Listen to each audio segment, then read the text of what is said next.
Afternoon, welcome students and faculty, members of the community, to the second in the presidential lecture series here in the lecture hall featuring Dr. Catherine Lutz. First, let's welcome some very important guests. One of our board members, Andrew LeGlatnia.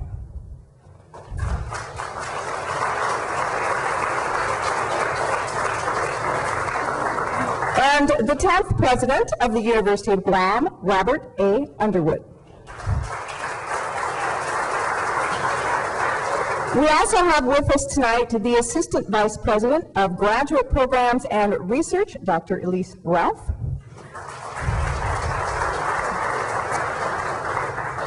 And we also have with us the Honorable Judith T. Wampat, Speaker of the Guam Legislature.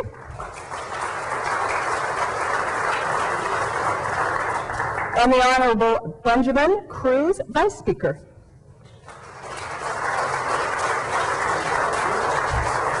Also joining us this evening is the Honorable Gerson A. Jackson, the Consul General of the Federated States of Micronesia.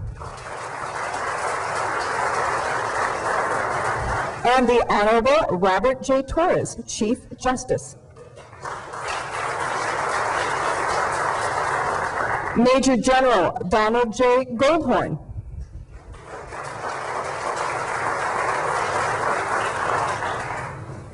And we also have joining us tonight Mary Torres, and she is the Deputy Executive Manager of the Guam International Airport Authority.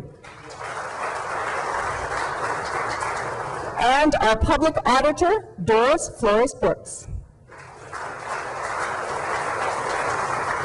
We also have joining us tonight former Senators Hope Cristobal and Bob Klitsky.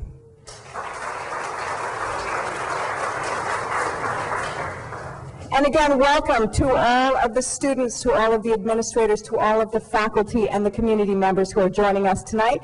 And of course, Frank Egan. Thank you, Frank. Senator, the Honorable. And now let's get the show on the road, as they say, and it's time to call up to the podium our president, Dr. Robert A. Underwood.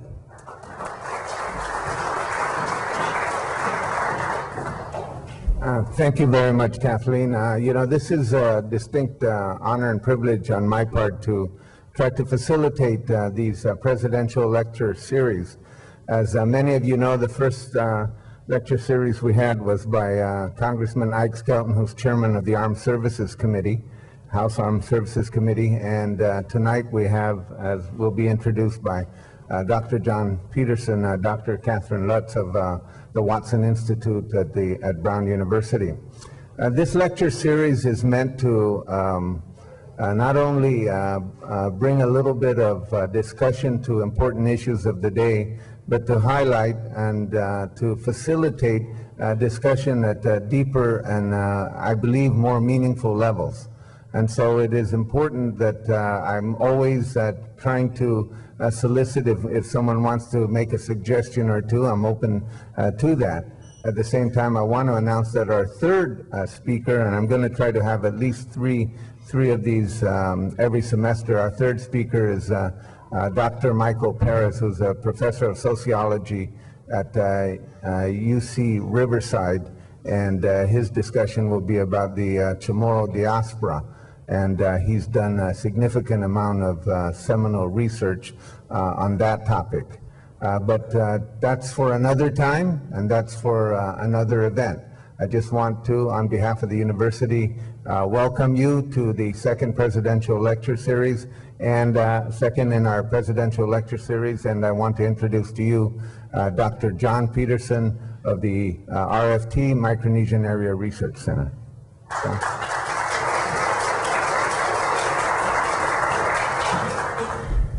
Thank you, President Underwood, distinguished guests, members of the faculty and the administration and the student body. It's a really great pleasure to be able to briefly introduce Dr. Catherine Lutz. She's an old Micronesian hand. As many of you know that, and we had a class last night where she was hosted by about a dozen or so students in the Anthropological Psychology class, who were really keen to understand how she had conducted her anthropological, her ethnographic research in Iqaluit, in the outer islands of Yap, back in, well, we won't say when, but a while back, and really an extraordinary piece of work, both cutting edge in theory and also a distinguished contribution to the literature of this region. So when we began to hear that she was also doing work looking at the role of the military in relative to communities, and especially looking at the basing of empire, as she calls it in her most recent book, a collected volume, we were quite interested in asking her to come back to the region to talk to us about the build-up and about some of her observations and ideas. And she's a very keen observer, a really incredible analyst, and a person with great simpatica. I sat in on one interview with her, and she has this tremendous ability to melt your heart and also to really stimulate your mind. So we're very, very, very happy to have Dr. Lutz here. And we have a lei for...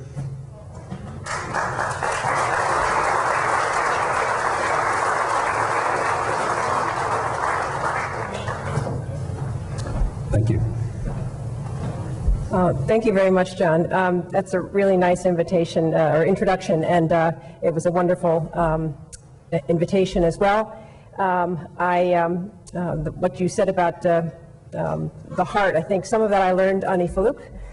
So I do feel I'm in part of, for at least that year that I spent there, someone who really has already benefited so much from the region and how I live life, I think.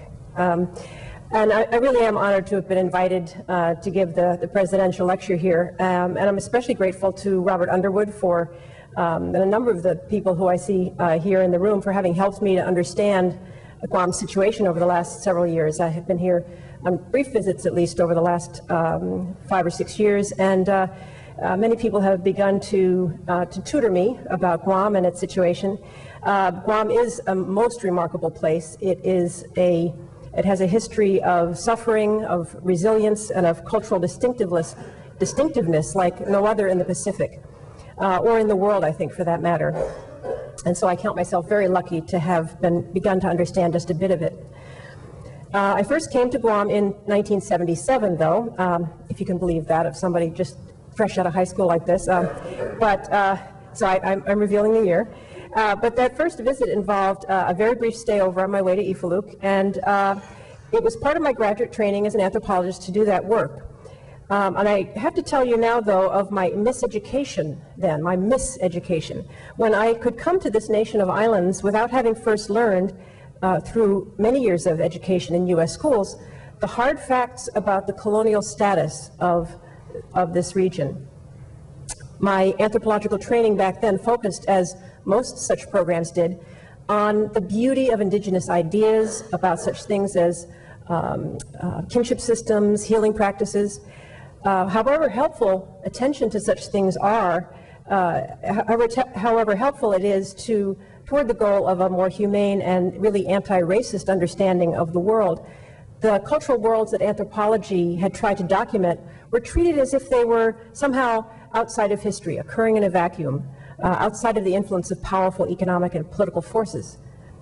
So my miseducation led me to be surprised when my initial permission to travel to Ifaluk was granted not by Chamorros and Carolinians, but first by U.S. bureaucrats, then operating as trust territory.